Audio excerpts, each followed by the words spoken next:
এই শোনো না, ভালোবাসার নতুন নতুন গল্প পেতে আমাদের এই চ্যানেলটি সাবস্ক্রাইব করে পাশে থাকা বেল আইকনটি বাজিয়ে দেবে, কেমন? হুম হুম। আঙ্কেল, যে পরিবার আমাকে দেখতেই পারে না অথচ আমাকে এই দেশের প্রধানমন্ত্রী বানালো কেন? আমি তো বুঝতেই পারছি না। সবটা তোমার বাবার ইচ্ছে ছিল। বাবার ইচ্ছে ছিল মানে? কথাটা আকাশ অবাক হয়ে জিজ্ঞেস করে, কেননা আকাশ দেখতে অনেক কালো ছিল। কালো বলতে একটা কেমিক্যালের জন্য ওর মুখটা কালো হয়ে গেছে। ছোটবেলায় আকাশ ওর বাবার সাথে একজনের ল্যাবে যায়, ওখানে কাউকে কিছু না বলে একটা ক্রিম দেখতে পায় আর ওটাই মুখে মেখে নেয়, যা আকাশের বাবা দেখে ফেলে। উনি তা দেখার পরে, আকাশ, তুমি এটা মুখে কেন মাখতে গেলে? বাবা আমার মুখে জ্বালা করতেছে। এরপর উনি ল্যাবে থাকা কিছু পানি দিয়ে আকাশের মুখ ধুয়ে দেয়। ওই দিনের পর থেকে আকাশের মুখ কালো হতে থাকে আর 2 মাস পরে কালো হয়ে যায়। এতে ওর পরিবারের সবাই ওকে অবহেলা করতে থাকে, কেননা পুরো পরিবারে আকাশই এখন কালো। সেজন্য এখন হয়তো ভাবছেন আকাশ প্রধানমন্ত্রী কিভাবে হলো। এর পিছনে কিছু ঘটনা আছে, সেগুলো জেনে আসি চলেন। 7 দিন আগে আকাশের বাবা অসুস্থ হয়ে যায়, সেজন্য ওনাকে নিয়ে আবির হসপিটালে যায়, সাথে বাকিরা। বাবা, তোমার কিছুই হবে না, আমরা আছি তোমার সাথে। তোমরা সবাই বাইরে যাও। আমরা বাইরে গেলে তুমি একা হয়ে পড়বে। মা, বাবা যখন বাহিরে যেতে বলেছে তখন চলো বাহিরে যাই আমরা। সবাই বাহিরে যায়। এদিকে একজন লোক ভিতরে আসে, উনি হলো রহিম, আবিরের বাবার একজন বিশ্বস্ত লোক। রহিম ওনার পাশে এসে বসে। স্যার আমাকে ডেকেছেন? দেখেছি তোমাকে। আমি কিছু কথা বলবো, সেগুলো তুমি রেকর্ড করে নিবে। কি কথা? তুমি ক্যামেরা চালু করো, আমি বলছি। জি স্যার। রহিম ক্যামেরা চালু করে। এরপর শাহজাহান চৌধুরী এমন কিছু বলতে থাকে যা শুনে রহিম নিজেও অবাক হয়ে যায়। শুধু সবটা শুনে সে সব রেকর্ড করে নেয়। সবটা রেকর্ড হয়ে গেলে, সবটা রেকর্ড হয়েছে তো? জি স্যার, কিন্তু একটা কথা আমি বুঝতে পারছি না। কি কথা? আবির থাকতে আপনি আকাশকে কেন করলেন? আবিরের মনে অনেক লোভ জন্মে গেছে। ও শুধু ক্ষমতা চায়। যদি ও ক্ষমতা পায় তাহলে ও দেশের সর্বনাশ করে ফেলবে। কিন্তু আপনি তো এই কথাটা মিডিয়ার সামনেও বলতে পারতেন। এখন কিছুই বলবো না। যখন আমি এই পৃথিবীতে থাকবো না তখন এই নিউজটা তুমি সবাইকে জানাবে। আর আমার পাশে তুমি যেমন করেছিলে আকাশের পাশেও তুমি তেমন করেই থাকবে। এটা আমার তোমার প্রতি অনুরোধ রইল। কি বলছেন স্যার? আমি আপনার দ্বারাই বেঁচে আছি, আপনি যা বলবেন তাই হবে। এদিকে আকাশের বাবা যে অসুস্থ এটা আকাশকে জানানো হয়নি, কেননা আকাশ এখনো দেশের বাইরে আছে। অন্যদিকে 2 দিন পরে আকাশের মোবাইলে কল আসে রহিমের। জি আঙ্কেল, বলেন। তোমার বাবা আর বেঁচে নেই, তুমি দেশে ফিরে আসো। কথাটা শুনে কান্না করতে থাকে। যদিও ওনারা আকাশকে বের করে দিয়েছে বাসা থেকে, কিন্তু তাও বাবার মৃত্যুতে কি ছেলে আর এভাবে অভিমান করে কি থাকতে পারে বলুন? আঙ্কেল, আমি তাহলে টিকিট কেটে রওনা দিচ্ছি। আসো তাহলে তাড়াতাড়ি। এদিকে শাহজাহান চৌধুরী মারা যাওয়ায় আবির কিছুটা দুঃখ পায়, আবার কিছুটা আনন্দ পায়, কেননা এখন থেকে ও হবে প্রধানমন্ত্রী, সেই জন্য। এইদিকে আবির, এখন থেকে তুই তোর বাবার রাজনীতির সামনে নিয়ে যাবি। চিন্তা করো না আম্মু তুমি, আমি সবটা দেখে নিব। তা বাবাকে দাফন করব কখন? আরো কিছু ঘন্টা অপেক্ষা করতে হবে। কিন্তু কেন? তা জানতে পারবেন। এদিকে সবাই অপেক্ষা করতে থাকে। এদিকে হেলিকপ্টার করে আকাশ ফিরে আসে ওর বাড়িতে, তাও 15 বছর পর। আকাশের আগমনে বাকিরা বেশি অবাক হয়, সাথে শাহজাহান চৌধুরীর সাথে কাজ করা আরো অনেক রাজনৈতিক লোকেরাও, কেননা ওনারা জানে সবটাই। এ কি, তোকে কে আসতে বললো? আমি বলেছি আসতে। আঙ্কেল, আপনি জানেন না পুরো পরিবার ওকে সহ্য করতে পারে না, সেখানে ওকে কেন আসতে বলেছেন? তাছাড়া আমি এরপর প্রধানমন্ত্রী হব এই দেশের, আর আপনি ওকে এনে এবার সবার মনে ঝামেলা শুরু করে দিলেন। আমি ওকে আসতে বলিনি, বলেছে তোমার বাবা। কি বাবা বলেছে? তোমার বাবা বলেছে। কিন্তু বাবা কেন বলবে ওকে আসতে? শুধু এখানে আসার জন্য বলেছি, আরো একটা কাজও আছে। কি ইচ্ছে? তোমার বাবার পরে দেশের প্রধানমন্ত্রী হবে আকাশ। কথাটা শুনে আকাশ অনেক বেশি অবাক হয়। আবির তো বুঝতে পারছে না কি হচ্ছে এখানে। আঙ্কেল, আপনি কি বলতেছেন তা কি জানেন? আমি কি বলতেছি তা আমি ঠিকই জানি, তবে তুমি হয়তো জানো না তুমি কি বলতেছো। আমি ঠিকই জানি, তবে বাবা যে বলে গিয়েছে তার কোনো প্রমাণ কি আছে আপনার কাছে? প্রমাণ তো আছে। তাহলে দেখি কি সেই প্রমাণ। এখানে আপনারা সবাই রাজনীতিবিদ। শাহজাহান চৌধুরী আমাদের মাঝে নেই। ওনার এই মৃত্যুতে আমরা সবাই গভীরভাবে শোক পালন করব। তবে আপনারা কি চান, ওনার কথাই শেষ কথা হোক? তাহলে আমি সবার সামনে সত্যিটা তুলে ধরব। রহিমের এমন কথাই সবাই হ্যাঁ বলে, কেননা শাহজাহান চৌধুরী অনেক ভালো একজন প্রধানমন্ত্রী ছিলেন, তার উপর অনেক সৎ একজন ব্যক্তি ছিলেন। সেজন্য সবাই ওনার কথা মেনে চলতো। এখন সবাই হ্যাঁ বলতে থাকে, যা আবির মানতে চাইছে না। বাবার সাথে এতগুলো বছর ধরে আমি ছিলাম, তাহলে আজকে আমার ছোট ভাইকে ওই চেয়ার দেওয়া হচ্ছে তা আমি মানি না। আমিও মানি না। যে ছেলে রাজনীতি সম্পর্কে কোনো কিছুই বোঝে না, সে কিভাবে এই দেশ চালাবে? দেখুন ভাবি, আমি জানি সবটা, কিন্তু ভাইয়ের শেষ ইচ্ছে তো পূরণ করতে হবে আমাদের। তাই বলে উনি আবিরকে ছেড়ে আকাশকে কেন চাইছে? এইসব প্রশ্নের আমি দেব, সেজন্য সব মিডিয়ার লোকেরা আর বাকিরা ওই জায়গায় দেখুন। আমি কিছু একটা চালাবো, সেটাই দেখতে থাকেন। রহিমের কথায় সবাই ওর দিকে তাকায়। তারপর উনি ওই দিনের রেকর্ড ভিডিও চালু করে সবাই তা দেখতে থাকে। এখন আপনাদেরও জানাই, ওই সময় হসপিটালে রহিম, আমি যে কথাগুলো বলবো সেগুলো যেন সবাই জানে। কি কথা বলুন স্যার। আমি কিন্তু বেশি দিন বাঁচবো না। আপনি তাড়াতাড়ি কিন্তু সুস্থ হয়ে যাবেন। আমি নিজে বুঝতেছি আমি কেমন। তারপরে এত টেনশন কেন করছেন? আমি মারা যাওয়ার পরে আমার চেয়ারে তো কাউকে বসাতে হবে। কিন্তু আপনার পরে আবির তো আছে, সবটা দেখাশোনা করবে। ওকে আমি চেয়ারে বসাবো না। কেন স্যার? তার কারণ হলো, আপনারা তো জানেন তার কি কারণ। কেননা গল্পের প্রথম থেকে একটু বলে আপনারা বুঝতে পারবেন কি ছিল এই কারণ। কেননা লোকজনের সামনে যদি সবটা বলি তাহলে তো পুরো দেশে সবটা জেনে যাবে। সেজন্য এই কথাটা শুধু রহিমকে বলেছে। এইদিকে আমি আমার ছোট ছেলেকে আমার থেকে তো দূরে রেখেছি, তবে আমি ওর খোঁজ খবর নিতাম সবসময়, শত হোক। ও তো আমারই ছেলে। কি বলেন স্যার? আপনি ওর খোঁজ খবরও নিতেন?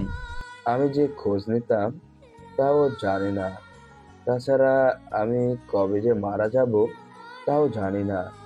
তবে এবারে মনে হয় এটা আমার শেষ যাত্রা। তাহলে আমি বরং আবিরকে সবটা জানাই। ওকে কিছু জানানোর দরকার নেই। যখন আমি পৃথিবীতে থাকবো না তখন সবাইকে তুমি এটা জানিয়ে দিও। আকাশকে আমি এই দেশের প্রধানমন্ত্রী হিসেবে ঘোষণা করছি। কিন্তু আবিরও তো আপনার ছেলে, ওকে কি এভাবে? ওকে একজন এমপি হয়ে থাকবে। যেমনটা আপনার ইচ্ছে। এই ঘটনা পুরো দেশ জানতে পেরেছে। এদিকে আবির তো রাগে ফেটে যাচ্ছে, শুধু লোকজন দেখে কিছু বলতে পারছে না, সেজন্য রাগে ওখান থেকে চলে যায়, সাথে আবিরের মা। এদিকে আকাশকে মঞ্চে ডেকে আনা হলো। স্যার, আজকে থেকে আপনি এই রাজ্যের প্রধানমন্ত্রী, আর এই নিন আপনার কাগজ, এখানে সাইন করে দিন। আকাশ কোনো কিছু না ভেবে সাইন করে দেয়। এইদিকে এরপর ওর বাবাকে দাফন করা হয়। যদিও দাফনের কাজটা আগে করা ঠিক ছিল, কিন্তু দাফনের পর সবাই তো থাকবে না, সেজন্য আগে কাজটা সেরে নেওয়া হয়েছে। এদিকে আকাশ কালো বলে অনেকে অনেক রকম কথা বলতে থাকে।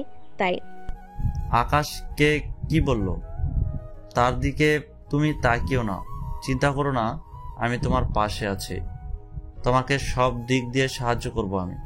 ধন্যবাদ আঙ্কেল। কিন্তু তোমার বড় ভাই আর মা তোমার ক্ষতি করতে পারে, সেজন্য তুমি সাবধানে থেকো একটু। ওনারা তো আমার আপন মা ভাই।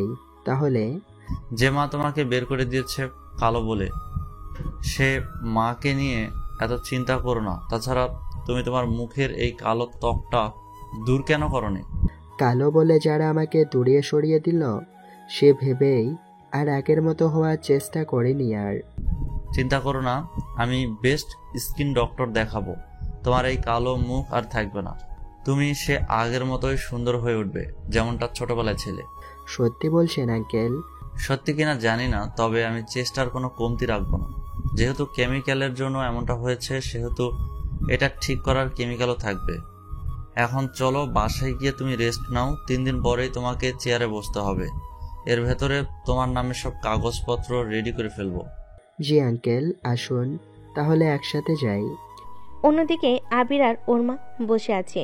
আবিরকে দেখে মনে হচ্ছে না আবির দুঃখে আছে, কিন্তু এখন তো ওর শরীর রাগে ভরা। মা, বাবা এটা কি করলো বলো তো? আমিও তো তাই ভাবছি, ও কিভাবে এই কাজটা করতে পারলো। মা, আকাশ আমার ছোট ভাই হলেও আমি কিন্তু ওকে ছাড়বো না। তাই বলে তুই নিজের ভাইয়ের ক্ষতি করবি? যে ভাই আমার স্বপ্ন নষ্ট করে দিয়েছে, সেই ভাইকে আমি কিভাবে ছেড়ে দিব? ও তো কোনো দোষ করেনি, তোর বাবাই তো করলো সবটা। কিন্তু তোকে না বানিয়ে ওকে কেন বানালো সেটাই তো আমি বুঝছি না। আমি নিজেও জানি না কিন্তু আমি জানি। কি জন্য। তোমার মায়ের সামনে তা বলা যাবে না। আমার সামনে বললে সমস্যা কি? সেটাই তো, মায়ের সামনেই বলুন কি সমস্যা ছিল আমার মধ্যে। তোমার মধ্যে অনেকগুলো সমস্যা ছিল। তুমি লোকজনের সাথে খারাপ ব্যবহার করো, তার উপর তুমি নেশাও করো। এর বাইরে যেটা হলো। থাক, আর বলতে হবে না, বুঝে গেছি আমি। তবে আমিও এর শেষ দেখে নিব, কথাটা মনে রাখবেন। এদিকে 3 দিনের দিন আকাশ ওর বাবার চেয়ারে এসে বসে। তখন অনেক রাজনৈতিক লোক এসে আকাশের সাথে দেখা করে, সবার সাথে পরিচিত হতে থাকে, সবার সাথে পরিচয় হয়ে নেয়। তবে আকাশ কালো বলে অনেকের অনেক রকম কথাও বলতে থাকে। এবার ওর চেয়ারে বসে সেই ছোটবেলার দিনগুলো ভাবতে থাকে। তাহলে সে পাকে চলুন আকাশের ছোটবেলায় আমরা ফিরে যাই 15 বছর আগে। তাহলে আপনারা ওর অতীত জানতে পারবেন 15 বছর পূর্বে। মা, আমি স্কুলে যাচ্ছি। তোর সাথে আবিরও যাবে। ও তো গাড়িতে করে যাবে, আমি তো হেঁটে যাব। এতগুলো গাড়ি তুই হেঁটে যাবি কেন? তাছাড়া তোর বাবা এই দেশের প্রধানমন্ত্রী, আর তার ছেলে হয়ে তুই হেঁটে যাবি স্কুলে? আব্বু, জীবনে বড় কিছু হতে হলে প্রথম থেকে কষ্ট করতে হয়। বাহ, এ বয়সে এতগুলো বুঝে গিয়েছিস। এইগুলো স্কুলে পড়িয়েছি। আচ্ছা, আমি গেলাম। এই বলে হেঁটে চলে আসি স্কুলে। তখন আকাশে বয়স 11 কি 12 বছর বয়স। তখন ক্লাস 6-এ পড়তো। এই সময় ক্লাসে এসে বসে, তবে কেউ আকাশের পরিচয় জানতো না। ওই সময় একটা মেয়ে আকাশের পাশে বসে। তুমি কি আমার থেকে বয়সে বড় হও?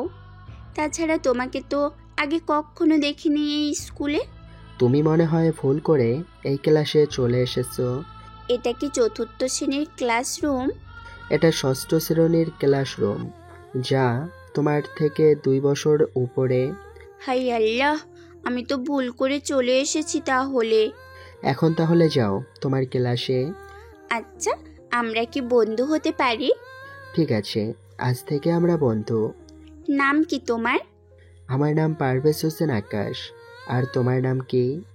আমি ইরা চৌধুরী। আচ্ছা, আমাকে আমার ক্লাসে দিয়ে আসতে পারবে? ঠিক আছে, চলো তাহলে। এরপর ইরাকে ওর ক্লাসে দিয়ে আকাশ আবারও চলে আসে ওর ক্লাসে, এসে ক্লাস করতে থাকে। এমন সময় এখন তো সবাই ভাবছেন ছোটবেলায় কেন নিয়ে এসেছি। এর কারণ হলো, তাহলে আপনারা জানতে পারবেন কিভাবে কি হয়েছে। তবে চিন্তা করবেন না, ওদের ছোটবেলার কাহিনী তাড়াতাড়ি শেষ করে দিব। এইদিকে ক্লাসের টিফিন সময় হয়ে যায়। যে যার মতো টিফিন খেতে থাকে। তখন এরা আকাশকে দেখে ওর কাছে আসে। আমার এই টিফিনটা একটু খুলে দাও। কি ব্যাপার, তুমি এখানে কেন? আমি এসেছি একটা কারণে। কি কারণ? আম্মু অনেক শক্ত করে আটকে দিয়েছে, সেই জন্যই তো খুলতে পারছি না। আচ্ছা দাও, আমি খুলে দিচ্ছি। আকাশ ওর টিফিন খুলে দেয়। তারপর ওরা দুজন খেতে থাকে। এভাবে 1 মাস কেটে যায়। তাদের মধ্যে ভালো বন্ধুত্ব থাকে। তবে ইরা আর আকাশ এখনো বাস্তবতার সম্পর্কে তেমন কিছুই জানে না। সেজন্য ওরা নিজেরা কি করতেছে তা ওরা নিজেরাও জানে না। এভাবে প্রায় 5 মাস কেটে যায়। ওদের মধ্যে আরো ভালো সম্পর্ক হতে থাকে। তবে আবির ভিন্ন স্কুলে পড়ে, সেজন্য ও এই ব্যাপারে কিছুই জানে না। তাছাড়া আকাশের মুখটা কিভাবে কালো হলো তা তো আপনারা জানেন। সেজন্য এরপর থেকে কি হয় তা আপনাদের বলি। আকাশের মুখে এই কেমিক্যাল পড়ার 7 দিন পরে আকাশ স্কুলে আসে। তখন ইরা আকাশকে দেখতে পেয়ে ওর কাছে আসে। কি হয়েছে তোমার মুখে? এরপর আকাশ ইরাকে সবটা বলতে থাকে। সবটা শুনে ইরা কি বলবে নিজেও জানে না, কেননা ইরার বয়স তখন 9 থেকে 10 হবে। তোমার বাবা মাকে বলে ডক্টর দেখাও। ডক্টর বলেছে এই কালো দাগ আরও বাড়বে, আমি পুরো কালো হয়ে যাব, তখন তো তুমি আমার সাথে কথা বলবে না। তুমি কালো হলেও আমি তোমার সাথে কথা বলবো। সত্যি বলছো? হুম, সত্যি বলছি। এভাবে দিন যত যেতে থাকে আকাশ ততই কালো হতে থাকে। সেই জন্য মা, ও মা, কি হয়েছে বল। আকাশকে হয় ঠিক করো, নয়তো ওকে এই বাসা থেকে বের করে দাও। এই কেমন কথা? নয়তো আমি এই বাসায় থাকবো না। ওকে তো ভাই হিসেবে আমি কখনোই পরিচয় দিব না। ওগো শুনছো, এইদিকে আসো তো। কি হয়েছে, ডাকছো কেন? তোমার বড় ছেলে কি বলে তা তো শুনে। কি হয়েছে বল। আবির তখনকার কথাই বলতে থাকে। সবটা শোনার পরে তোমার কি মত তা বলো আমাকে। আমিও চাই ওকে তুমি বাসা থেকে বের করে দাও। ওর জন্য তো কারোর সামনে মুখও দেখাতে পারি না। তাই বলে সামান্য একটা কারণে ওকে বাসা থেকে বের করে দিব? দিতে হবে। ওর তো কোনো ভবিষ্যৎ নেই। ওর স্কুলের ম্যাম আর ছেলে মেয়েরা ওকে দেখতে পারে না। ওর জন্য আমি চাই না আবিরের কোনো ক্ষতি হোক। এইদিকে আকাশ কথা শুনতে পাই। তার পরের দিন স্কুলে যাওয়ার আগে একটা কাগজ লিখে চলে আসে। তারপর ইরার সাথে কথা বলে স্কুলে এসে ইরা, আজকের পর আমাদের দেখা হবে না। কেন, তুমি কি কোথাও যাচ্ছ? আমি এখান থেকে অনেক দূরে সরে যাব, যেখানে আমাকে কেউ পাবে না। তুমি চলে গেলে আমি কার সাথে খেলবো? তুমি আরো অনেককেই পাবে। আমার পরিবার আমার এই কালো মুখের জন্য আমাকে সহ্য করতে পারবে না, সেজন্য আমি চলে যাব অনেক দূরে। আর ভালো থেকো। যদি কখনো আমি এখানে ফিরি তাহলে তোমার খোঁজ নিয়ে দেখা করার চেষ্টা করব। পারলে আমাকে ভুলে যাও। এই বলে ওই দিন স্কুল থেকে সে কোথায় যে হারিয়ে গেল তাকেও আর জানে না। এরা তো আকাশের জন্য কান্না করতে থাকে। এদিকে আকাশের বাবা মা চিঠি পড়ে আকাশকে অনেক খোঁজার চেষ্টা করে, কিন্তু তাও পায়নি কোথাও। তবে এই 15 বছর আকাশ পড়াশোনা করে নিজেকে প্রতিষ্ঠিত করেছে, তাও ওর নিজের দেশে কখনো ফিরে আসেনি। তবে কিভাবে ওর 15 বছরটা কাটলো তা জানতে হবে না, কেননা এতে অনেক বোরিং ফিল করবেন। সেজন্য বোরিং না রেখে বর্তমানে চলুন ফিরে আসি, কেননা অতীত তো জেনেছেন কিভাবে কি হলো। কালো হয়ে যাওয়াতে কিভাবে ওর থেকে ওর বাবা মা ভাই আর স্কুলের বন্ধুরা দূরে সরে গেল। তবে বর্তমানে যদি ওর অতীত সম্পর্কে কিছু জানানো হয় তাহলে সংক্ষিপ্তভাবেই জানিয়ে দিব। বর্তমান ও নিজের চেয়ার ছেড়ে উঠে দাঁড়ায়। এদিকে রহিম আকাশের কাছে আসে। আসবো কি? আঙ্কেল, আপনার অনুমতি নেওয়ার কোনো দরকার নেই। তারপরেও তুমি একজন প্রধানমন্ত্রী, তোমার এইটুকু সম্মান তো করতেই হবে। আচ্ছা আঙ্কেল, তো বলুন এখন কিভাবে কি করা যায়? চিন্তা করো না, সবটা আমি তোমাকে বুঝিয়ে দেব। তবে আগে তোমার ট্রিটমেন্ট করাতে হবে। অনেকে অনেক রকম কথা বলতেছে, শুধু তুমি প্রধানমন্ত্রী বলে কেউ সাহস পাচ্ছে না। তা কাউকে পেয়েছেন কি? পেয়েছি। কাল তোমাকে নিয়ে যাব, তবে তোমার পরিচয় বলা যাবে না। ঠিক আছে আঙ্কেল। ওই দিন অফিসে কাজ শেষ করে চলে আসে বাসায়। এসে দেখে ওর মা বসে আছে। তোকে আসতে কে বলেছে এখানে? আমি আসাতে কি খুশি হওনি? যদি খুশি হতাম তাহলে তো তোকে নিজেই বলতাম। কিন্তু আমি তো তোমার নিজের ছেলে। ছোটবেলায় তো তুমি নিজেই বলতে আমি দেখতে ভাইয়ার চেয়েও অনেক সুন্দর। তাহলে তুমি আমাকে এখন কেন এত অবহেলা করতেছো বলো তো? ওটা তো ছোটবেলায়, বর্তমানে তোর নিজের দিকে তুই নিজেই তো তাকাতে পারছিস না। হ্যাঁ, এটা তো আমি ইচ্ছে করে করিনি। ইচ্ছে করে করিস আর না করিস, কালোতে হয়েছে মুখটা। তা তো হয়েছে। আচ্ছা, আমাকে খেতে দাও, আমার ক্ষুধা লেগেছে অনেক। নিজের খাবার নিজে বেড়ে খা। এই কথাটা শুনে আকাশের খারাপ লাগে কিছুটা, কেননা এই এতগুলো বছর পরও উনি কোনো চেঞ্জ হয়নি। এই ভেবে কিছুক্ষণ পরে, ও ভালো কথা, নায়িকা তো কোনো খোঁজ নেই, তাহলে একবার নায়িকার কাছ থেকে ঘুরে আসি। এইদিকে নায়িকা। আম্মু, আম্মু, কোথায় তুমি? কি হয়েছে বল। আমাকে তো হসপিটালে যেতে হবে। তা আমি কি কোলে করে তোকে নিয়ে যাব নাকি? উফ আম্মু, তুমি তো মায়ের চেয়ে বয়ফ্রেন্ডের মতো আচরণ করছো। তোর জন্য এটাই ঠিক আছে। আচ্ছা, আমাকে খাবার দাও, আমি বের হব। আমার জন্য রিয়া অপেক্ষা করতেছে। তুই আগে রেডি তো হবি। ঠিক আছে। কিছুক্ষণ পর রেডি হয়ে নিচে নামে। তারপর খাবার খেয়ে চলে আসে হসপিটালের দিকে। ইরা হসপিটালে কেন তা আপনারা জানতে পারবেন আরও পরে, হসপিটালে এসেই। আজকেও তো লেট। কি করব যদি ঘুম না ভাঙে? তোর যদি এত ভারী ঘুম হয়, তোকে যে বিয়ে করবে তাকে তো না খেয়ে থাকতে হবে। আমি যে বিয়ে করছি না তা কি তুই ভুলে গেছিস? সামান্য একটা ছেলের জন্য তুই 15 বছর অপেক্ষা করেছিস। আর কত বছর অপেক্ষা করবি? যতদিন ওকে না পাই ততদিন। ও তো এখানে নেই, তাহলে কিভাবে খুঁজে পাবি? আমি কেন খুঁজবো? তাহলে তোকে কি খুঁজবে? ও নিজেই আমাকে খুঁজে নিবে। জানি না তোর মাথায় কি চলছে। ও কিভাবে তোকে খুঁজবে সেটাও বুঝতে পারছি না। তোকে এত কিছু জানতে হবে না, চল কাজে যাই। এদিকে ইরা নিজের কাজে যায়। তখন আকাশ ও ইরার কথা মনে পড়ে, সেজন্য রহিম আঙ্কেলের কাছে আসে। আঙ্কেল, আপনার সাথে আমার কিছু কথা ছিল। কি কথা? আমি যে স্কুলে পড়তাম একবার ওই স্কুলে যেতে হবে। ওখানে কেন? আছে কিছু কারণ। ঠিক আছে, তাহলে কাল যাব।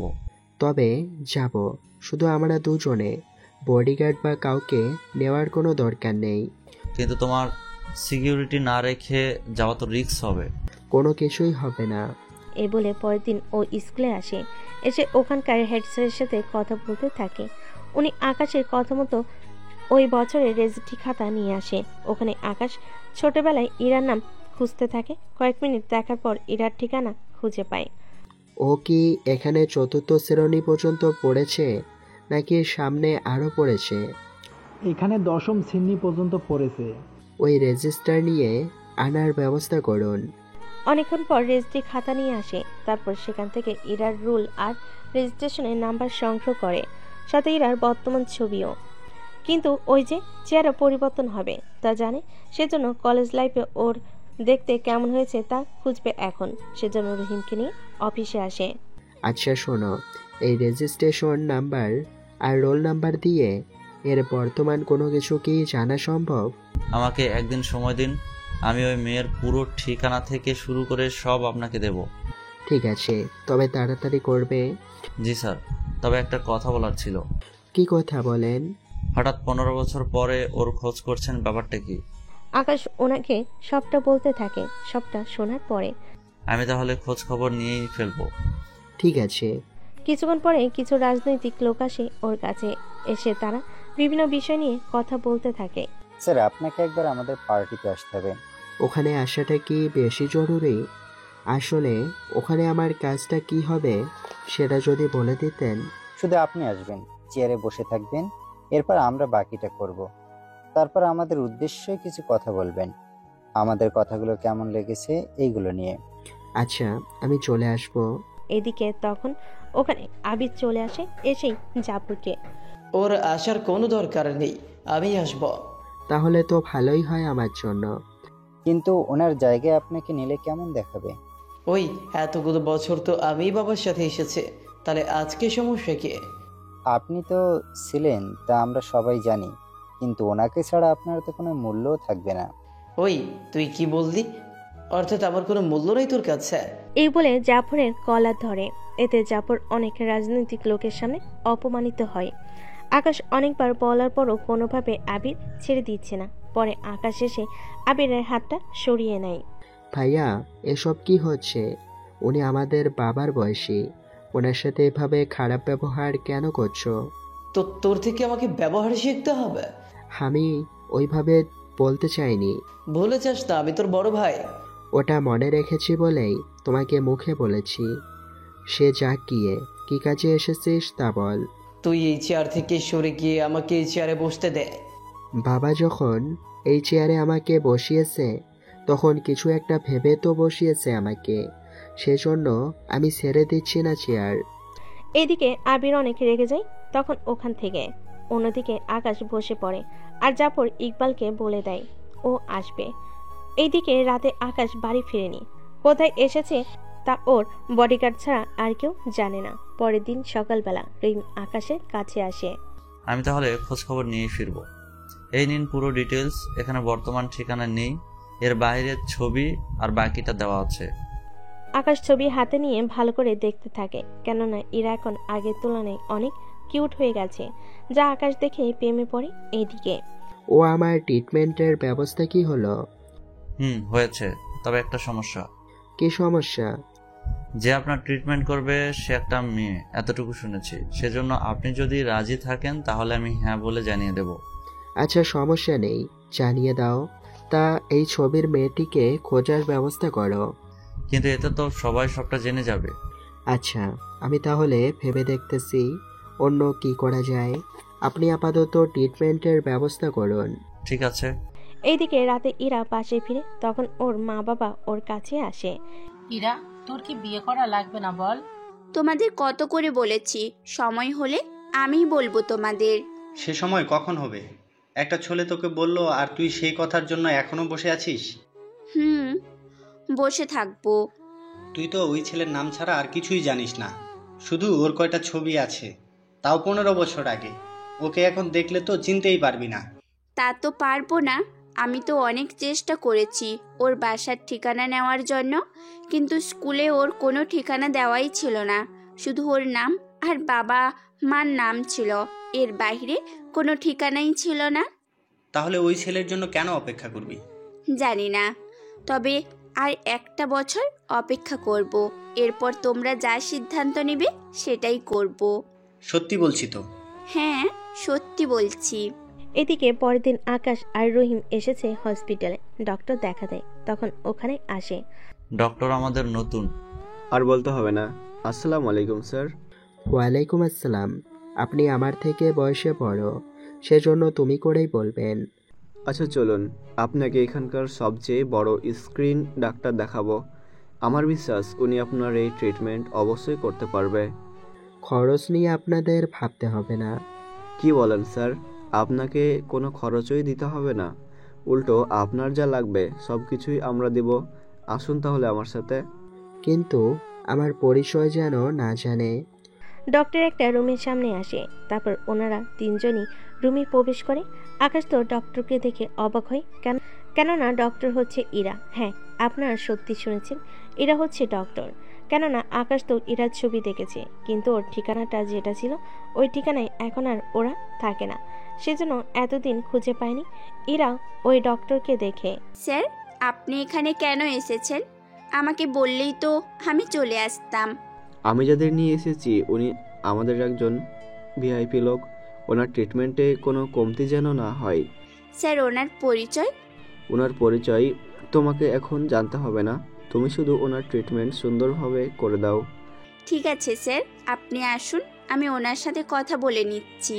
স্যার তাহলে আপনি থাকুন, কোনো সমস্যা বা কোনো কিছুর প্রয়োজন হলে আমাকে অবশ্যই বলবেন।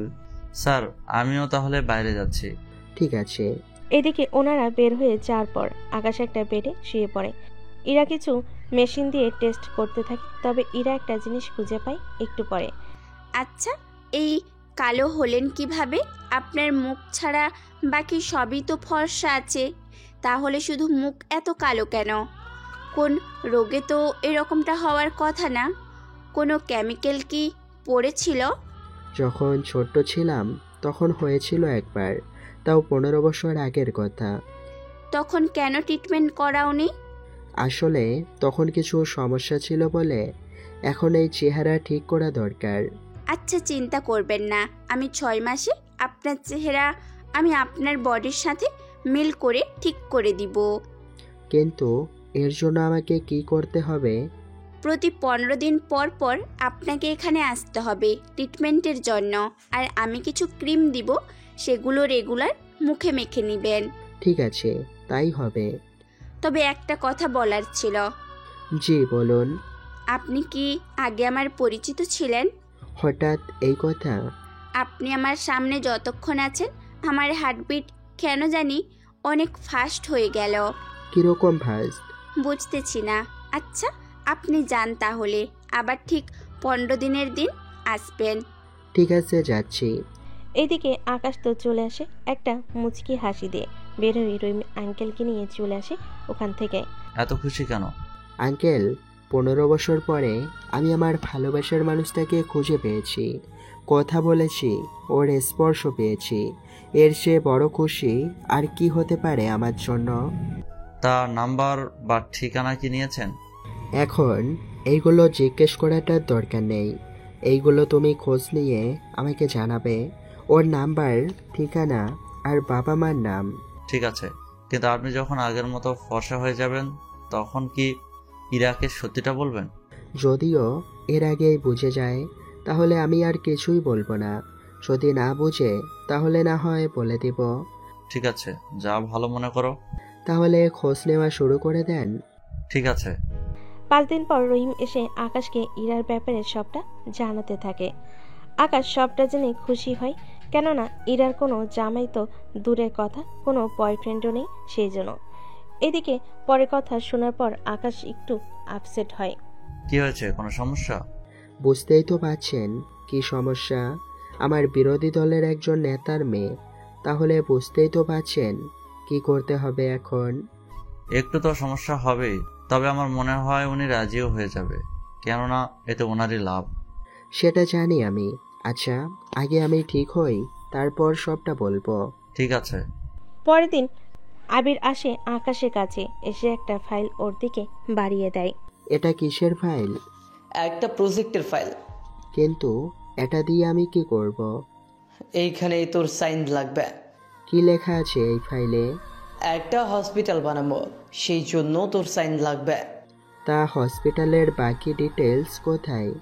ডিজাইনার বাকি কোনো কিছুই তো নেই দেখতেছি।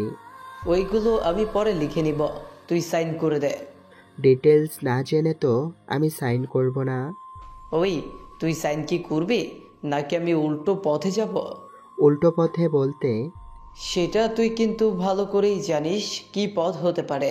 যেমন কিরকম? তোকে ছোটবেলায় একবার বের করেছি, তুই কি চাস নতুন করে আবার তোকে বের করি এখান থেকে? যা ইচ্ছে কর, এই বাসায় না থাকলে অন্য বাসায় থাকবো, তবে একটা কথা মনে রাখিস, তোর কোনো অন্যায় আবদার আমি কোনোভাবেই মানব না। সেজন্য তোর যা ইচ্ছে হয় কর, আমার কোনো সমস্যা নেই। তবে তুই এটা ভুলে যাস, আমি চাইলে তোর কি অবস্থা করতে পারি। তুই কি আমাকে ধমক দিচ্ছিস? ধরে নে তেমনই কিছু। তুই কি জানিস এর পরিণাম কি হতে পারে? যা কিছু হবে ওটা আমি নিজেই সামাল দিব, তা নিয়ে তোকে কোনো টেনশন করতে হবে না। দেখা যাক তাহলে। এখন তো বুঝতেই পারছেন আবির সাথে শুরু হলো ঝামেলা, সেজন্য এরপর কি হয় না হয় তারপরে আস্তে আস্তে জানতে পারবে। 2 দিন পরে রহিম এসে আকাশের কাছে সবকিছু দিয়ে যায়, কেননা এতে ইরার ব্যাপারে সব তথ্য দেওয়া আছে। 7 দিন যেতেই আকাশ ইরার কাছে আসে। ম্যাডাম, আসবো কি?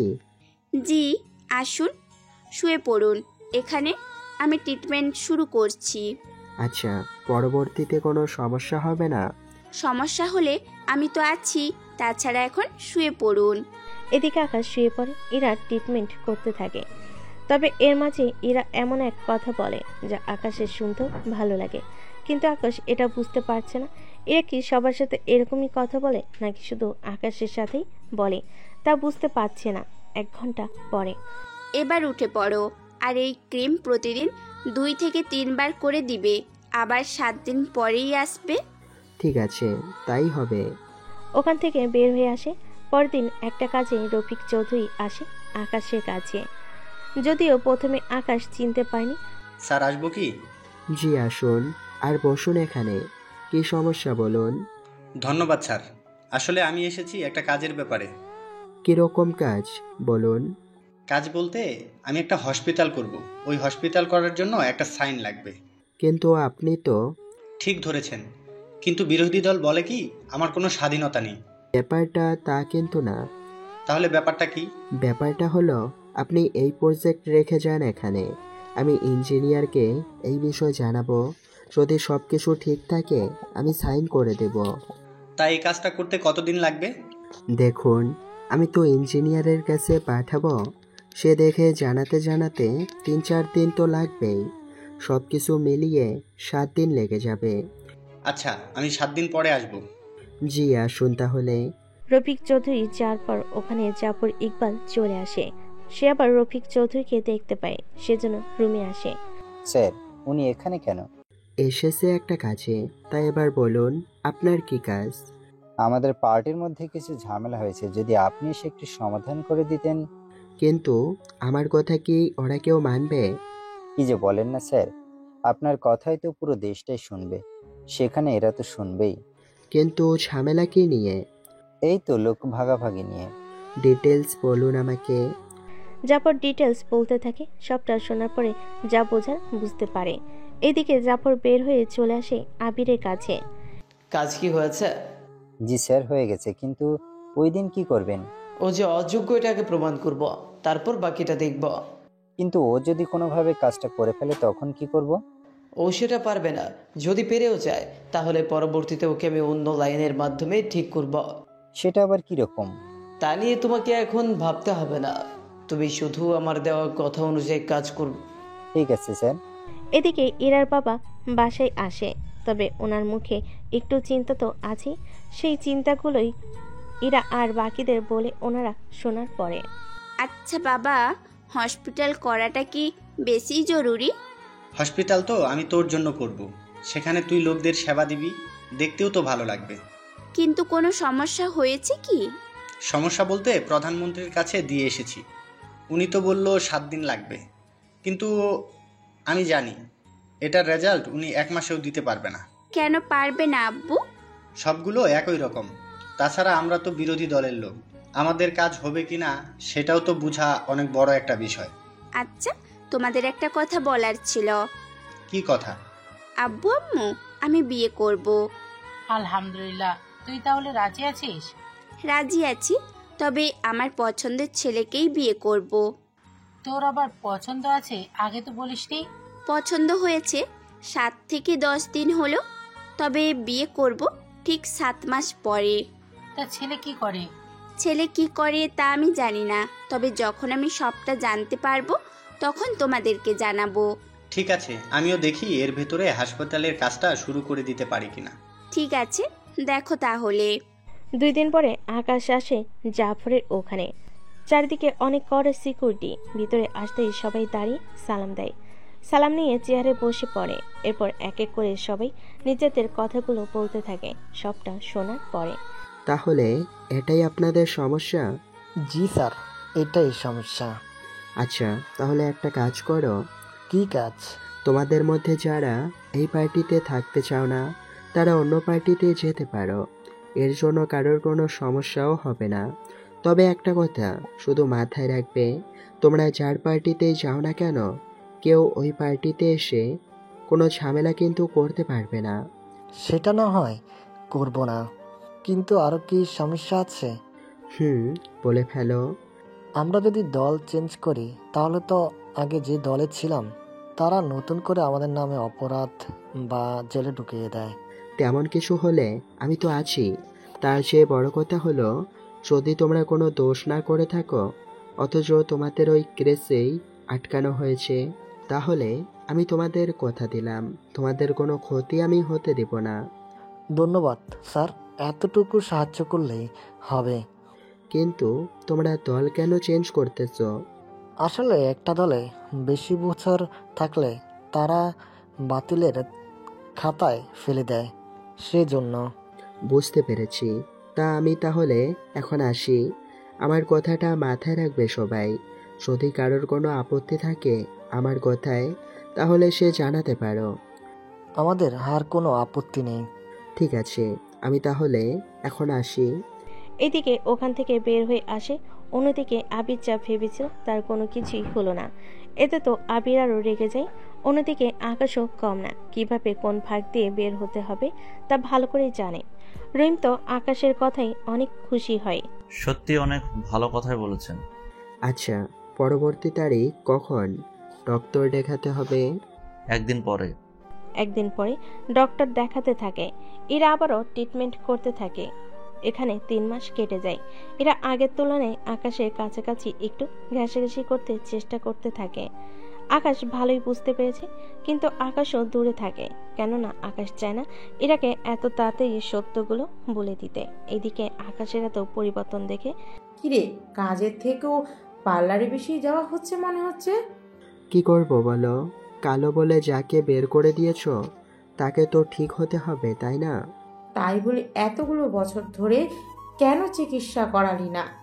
এই বাড়িতে কখনো ফিরবো সেটা তো ভাবিনি, তাই আর চিকিৎসারও করাইনি। সেই জন্য এখন চিকিৎসা করাচ্ছি, সে ভালোই তো, কিন্তু সে আগের ফর্সা মুখটা কি হবে? চেষ্টা করে দেখি, তাছাড়া যতটুকু ফর্সা হয়েছি এটাও কম কিসের। তাও ঠিক, দেখ কি হয়। এদিকে আরো 2 মাস কেটে যায়। আকাশের মুখ থেকে পুরোপুরিভাবে কালো দূর হয়ে যায়। এবার শুরু হয় ওর শরীরের ফর্সার সাথে মুখের ফর্সাটা মিল করা বাকি। সেজন্য ইরা ওকে বলে, অবশেষে তোমার মুখটা ঠিক হলো, তবে এখন হবে আসল ট্রিটমেন্ট। তোমার বডির সাথে মুখের ফর্সা একরকম করতে হবে। সেই জন্য শেষ একটা টেস্ট করব, এরপর ক্রিম দিব। ক্রিম কি এখানে ইউজ করব নাকি আমার বাসায় আগের মতো? এই ক্রিমটা এখানে ইউজ করতে হবে, কেননা প্রতি 7 দিন পরীক্ষা করে প্রতি 7 দিন পর আলাদা আলাদা ট্রিটমেন্ট। একবার মুখ ঠিক হয়ে গেলে তুমি আর মুখে কিছু লাগাতে পারবে না। আচ্ছা তাই হবে, তবে একটা কথা বলার ছিল। কি কথা? আপনি কি সবার সাথে এরকম ভাবে মিশে কথা বলেন নাকি শুধু আমাকে দেখেই এরকম করতেছেন? সত্যি কথা বলতে এর উত্তরটা তোমাকে আমি শেষ ট্রিটমেন্টের সময় বলবো। আচ্ছা, একটা কথা বলার ছিল। কি কথা বলো? আপনি কি আমাকে কোনোভাবে চেনেন? আমি কি করি, কোথায় থাকি, এইসব? দেখো, আমি শুধু তোমার নামটা জানি, এর বাইরে আমি কিছুই জানি না। এ কেমন মেয়ে রে বাবা, দেশের প্রধানমন্ত্রীকেই চেনে না এই মেয়ে? ও কি টিভি বা মোবাইলে কি আমাকে কখনো দেখেনি? আমার তো মনে হয় দেখেনি কখনো। যদি দেখতো তাহলে এত সাহস তো পেত না। কি ভাবছো এত? আচ্ছা, এখন তুমি বাসায় যাও, সাবধানে যাবে। ওখান থেকে চলে আসে। এদিকে আরো 21 দিন পার হয়ে যায়। এরপর বাকি একবার ট্রিটমেন্ট করা বাকি আছে, সেজন্য ওই দিন আকাশ ওর প্রস্তুতি নিয়ে আসে। আপনাদের তো বলা হয়নি, রফিক চৌধুরী যে ইরার বাবা হয় তা আকাশ জানে। তাছাড়া ইরার বাবা ইরার জন্য হসপিটাল যে বানাবে সেটা জানার পরে আকাশ সাইন করে দেয়। ততক্ষণে হসপিটালের কাজ শুরু হয়ে গিয়েছে। তবে আপনাদের জানাতে ভুলে গেছি, আসলে ভেবেছিলাম এত ছোটোখাটো বিষয় না জানানোই ভালো, তবে পরে ভেবে দেখলাম নয়তো একদল লোক এসে এটা নিয়ে কথা শোনাতে থাকবে, সেজন্য আগে সবটা বলে দিলাম। এদিকে হসপিটালে আজকে ইরাকে দেখে আকাশ তো রীতিমতো অবাক হয়। আজকে শাড়ি কেন? তোমাকে দেখানোর জন্যই পরেছি। বলো তো কেমন লাগছে আমাকে? সত্যি বলতে অনেক সুন্দর লাগতেছে, মন চায় সারা জীবন এভাবে দেখতেই থাকি। আমিও সেটাই চাই আকাশ। কিন্তু আমাকে দেখানোর আগে তো অন্য পেশেন্টরাও দেখেছে। জি না, আমি আজকে কোনো পেশেন্ট দেখিনি, সব কিছু ক্যান্সেল করে রেখেছি আমি। কিন্তু কেন তা কি জানতে পারি? আগে তোমার ট্রিটমেন্ট শুরু করি, তারপর বলবো। ঠিক আছে। এইদিকে আকাশও প্রস্তুত ইরার ট্রিটমেন্ট শেষ করে হাত ধুয়ে আসে। এদিকে ওয়াশরুম থেকে বের হবে, তখনই দেখে আকাশ হাঁটুকে বসে আছে একটা ডায়মন্ডের রিং, অন্য হাতে ফুলের তোড়া। I love you Ira, I love you Ira বটি, অ্যান্ড হ্যাপি ভ্যালেন্টাইন্স ডে। কথাটা বলে সামনে তাকিয়ে দেখে ইরার হাতেও ফুলের তোড়া আর অন্য হাতে একটা ঘড়ি, যা ইরা ওয়াশরুমে রেখেছিল যেন আকাশকে না দেখতে পায়, যেন আকাশ না দেখতে পায়। সেজন্য দুজন দুজনকে এমনভাবে দেখবে তা ওরা নিজেরাও বুঝতে পারেনি। দুজন দুজনকে দেখে থেমে যায়। তখনই Ira, I love you too Akash, and happy Valentine's Day. এই বলে দুজন দুজনকে জড়িয়ে ধরে। এরপর এরা আকাশকে ফুল দিয়ে হাতে ঘড়ি পরিয়ে দেয়, আর আকাশও ফুল দিয়ে আঙ্গুলে রিং পরিয়ে দেয়। তুমি আমাকে চিনলে কি করে? তুমি কি করে বুঝলে আমি তোমাকে চিনতে পেরেছি? তাছাড়া তুমি তো আকাশকে ভালোবাসতে, তাহলে এতগুলো বছর অপেক্ষা করার পরে না জেনেই হ্যাঁ বলে দিলে? তুমি ছাড়া আমাকে ইরাবতী বলে কেউ কখনো ডাকেনি। সেই ছোট্টবেলায় তুমি আমাকে এই নামে ডাকতে, কিন্তু তুমি কি করে আমাকে চিনলে সেটা তো আমি জানি না। তবে তুমি যেদিন প্রথম আমার কাছে এসেছো, আমি তোমাকে সেই দিনই চিনতে পেরেছি। তোমার কানে একটা তিল আর ঠোঁটের তিলটা দেখেই আমি চিনতে পেরেছি। তারপর তোমাকে দেখার পরে আমার হার্টবিট এত ফাস্ট হলো, যা প্রিয় মানুষটাকে দেখার পরই হয়। সেই জন্য তোমার এত কাছাকাছি এসে তোমার ট্রিটমেন্ট করতাম, নয়তো আমি ঠিকমতো কাজের বাইরে কোনো ছেলের হাত তো দূরের কথা, চোখের দিকেও তাকাই না কখনো। তুমি চিনলে কি করে? বাবার মৃত্যুর পরে আমি এই দেশে আসি। তারপর তোমার খোঁজ নেওয়া শুরু করি। এক এক করে তোমার রোল, রেজিস্ট্রেশন নাম্বার থেকে শুরু করে তোমার সম্পর্কে সব ডিটেলস আমি বের করি। যখন ভেবেছি তোমার সাথে দেখা করব, পরে ভাবলাম নিজের মুখটা আগে ঠিক করি। সেজন্য তোমাকে এখানে এসে যে আমি পাবো তা নিজেও ভাবতে পারিনি। কিন্তু এত তাড়াতাড়ি সবকিছু খোঁজ নিলে কি করে? তুমি কি জানো আমার পুরো পরিচয়? না তো। আমার বাবা ছিলেন সাবেক প্রধানমন্ত্রী। সেজন্য আমি চাইলে তো একদিনেই খোঁজ নিয়ে নিতে পারি। তোমার বাবা যে প্রধানমন্ত্রী ছিল এটা তো আমি জানতামই না। জানতে পারোনি? এতে ভালোই হয়েছে। কিন্তু একটা কথা, যদি তুমি আমাকে খুঁজে না পেতে তাহলে কি করতে শুনি? সারা জীবন কি তুমি বিয়ে না করেই পার করে দিতে? তুমি নিজেও তো বিয়ে করনি। তাছাড়া আমার বিশ্বাস ছিল, তবে শেষমেশ তোমাকে আমি নিজের করে পেয়েছি। এটাই তো অনেক। এখন শুধু তোমাকে নিজের মতো করে কাছে পেলেই আমি খুশি। তাহলে চলো, তোমাকে বাবার কাছে নিয়ে যাই। আচ্ছা চলো। ইরা আকাশকে নিয়ে ওর বাবার কাছে আসে। ইরার বাবা তো আকাশকে দেখে চমকে যায়। আরে স্যার, আপনি এই গরিবের বাসায়? এসেছি একটু কাজে। বাবা, তুমি কি ওকে চেনো? চিনি না মানে? তাছাড়া তুই ওনাকে তুই করে বলছিস কেন? কেননা ও তোমার মেয়ের জামাই, আর আমি ওকেই বিয়ে করব। স্যার, আমার মেয়ে না বুঝে আপনাকে... এখানে ওর কোনো দোষ নেই। আসলে আমরা দুজনকে সেই ছোট্টকাল থেকেই পছন্দ করতাম। আসলে স্যার, আমি কিছুই বুঝতে পারিনি। আকাশ ওনাকে ছোটকালের কাহিনীগুলো পড়ে, সাথে এই 6 মাসের কাহিনী সবটা উনি শোনার পরে। সত্যি স্যার, আপনার মতো লোকের বউ হবে আমার মেয়ে, এ তো সৌভাগ্য আমার মেয়ের জন্য। আব্বু, তুমি আকাশকে এত সম্মান করেছো কেন? স্যার, ইরা কি জানে না? না, এরা এখনো জানে না কিছু। ওই, আমি কি জানি না বল। বলে দেব কি? তাড়াতাড়ি বলো। ইরা, ও হচ্ছে আকাশ। এছাড়া ও হচ্ছে আমাদের দেশের প্রধানমন্ত্রী। ইরা তো কথাটা শুনে অবাক হয়ে যায়। অবাক হয়ে তাকিয়ে থাকে আকাশের দিকে। আকাশ তো মুচকি মুচকি হাসতে থাকে। ইরা তো দৌড়ে এসে আকাশের বুকে কিল ঘুষি মারতে থাকে। ইরা, কি বলছিস? ওর সিকিউরিটি দেখলে তোকে এখনই গুলি করে দিবে। গুলি কেন করবে? একজন প্রধানমন্ত্রীর গায়ে হাত তুললে সিকিউরিটি তো বসে থাকবে না, সরাসরি গুলি করবে। কি বলো আব্বু? যদি তুমি হাত দাও? আমাকেও গুলি করে দিবে, কিন্তু গুলি করার আগে ও যদি বাধা দেওয়ার সময় পায় তাহলে কিছুটা রক্ষা পাবে। তাহলে তো ওর সাথে বাইরে যেতেও সমস্যা হবে। সমস্যা নেই, দুজনে যাব ঘুরতে। তবে আমি ছদ্মবেশে থাকবো। তোমার মা আর ভাইয়ের সাথে পরিচয় করিয়ে দিবে না? তুমি কি ভুলে গেছো? কি ভুলে যাব? যেখানে ওনারা আমাকে ছোটবেলায় বের করে দিয়েছে, সেখানে তোমাকে কি আমার পরিচয় করিয়ে দিব বলো?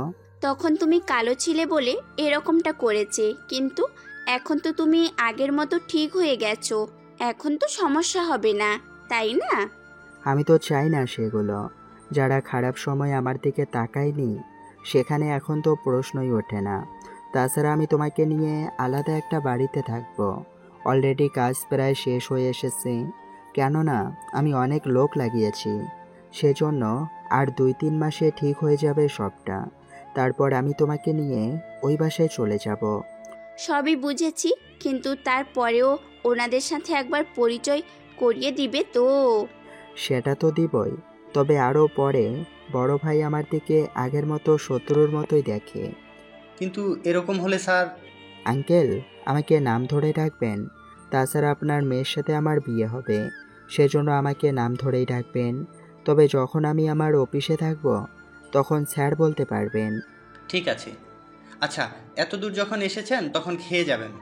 আমি তাহলে সিকিউরিটিদের বলে দিচ্ছি, ওরা রেস্টুরেন্টে খেয়ে নিবে তাহলে। আচ্ছা, তাহলে বলে আসো। আকাশ রহিম আঙ্কেলকে বলে সিকিউরিটিদের যেন রেস্টুরেন্টে খেয়ে নেয়। উনি রহিম আঙ্কেলকে নিয়ে ভিতরে আসে। আঙ্কেল, ওনাকে তো চেনেন। এক কথায় রাজনীতিতে উনি আমার একমাত্র লোক, যাকে আমি বিশ্বাস করি। জানি আমি। তোমার ভাই কিন্তু তোমার পেছনে যেভাবে পড়েছে তোমার ক্ষতি করে দিবেই। আমি প্রস্তুত আছি। তাছাড়া কিছুই পারবে না, শুধু আপনারা আমার পাশে থাকলেই হবে। কিন্তু আমি তোমার হয়ে কথা বললে একে তো আমার পার্টির লোক, তার সাথে তোমার ভাই তো ঝামেলা করবেই। কিন্তু এটার তো একটা সমাধান আসতে হবে। আকাশ, আমি একটা কথা বলবো কি? জি আঙ্কেল, বলেন। রফিক, তুমি রাজনীতি থেকে অবসর নাও। এটা আকাশের জন্য ভালো, তোমার জন্যও ভালো। তাছাড়া আকাশ থাকতে তোমার দিকে কেউ চোখ তুলে তাকাতে পারবে না, আর প্রশাসনকে বলে দিলে তোমার কোনো ক্ষতি করবে না। কিন্তু আবির যদি ক্ষতি করার জন্য প্রশাসনের লোক দিয়ে... আপনি অবসর নিয়ে নেন পুরোপুরিভাবে। আমি আপনার বাড়িতে 5 জন সিকিউরিটি রেখে যাব, যারা 24 ঘন্টা থাকবে এখানে। যদি আপনার উপরে কোনো প্রশাসনের লোক আসে তাহলে ওরা সামলাবে, নয়তো আমি ইরাকে নিয়ে যে বাসায় উঠে যাব সে বাসায় আপনারাও আসুন, তাহলে কিন্তু সব দিক দিয়ে ভালো হবে। কি শুরু করলে তোমরা? এখন কি এইগুলো ভাবার সময়? এরা রাজনীতি অনেক কিছু আগেই ভাবতে হয়, নয়তো পরে পস্তাতে হয়, নয়তো এখানে একটা ভুলের জন্য অনেক বড় মাসুল দিতে হবে। উফ, আমি এসব কিচ্ছু বুঝি না। তোমরা নিজেদের মধ্যে কথা বলে ঠিক করে নাও কি করা যায়। সেজন্য আঙ্কেল, আপনি 1-2 দিনের ভেতরে পার্টি থেকে অবসর নিয়ে নিন। এর ভেতরে আমি তো আছি। কিন্তু আমি যদি পার্টি থেকে এখন বের হয়ে যাই, তাহলে তো সবাই যদি জিজ্ঞেস করে কেন বের হয়ে যাচ্ছি, তখন তো সমস্যা অনেক বেশি হবে। কিচ্ছু হবে না, বলবেন আপনি কাজ থেকে বিরত থাকতে চেয়েছেন, এর বাইরে কোনো কিছু বলার দরকার নেই। ঠিক আছে, তা তোমার ভাই আর মা ওনাদের নিয়ে এসো, কথা বলে সবটা ঠিক করি। ওনারা তো আমাকে দেখতেও পারে না, সেজন্য ওনাদের ছাড়াই সবটা করতে হবে। ঠিক আছে, তাই হবে। এইদিকে আকাশ আর ইরা তো অনেক খুশি হয়ে যায়, কেননা ওদের এতগুলো বছরের সাধনা আজকে সফল হলো। 7 দিন পর আকাশ ফিরে আসে ইরার বাসায়। তুমি এখন এলে যে? আমাদের বিয়ের 3 তারিখ ঠিক করার জন্য এসেছি। তোমার কথা মতো আমি দল থেকে সরে এসেছি। এবার যদি কোনো ঝামেলা হয় তা তুমি সামলে নিও। জি, তাই করব।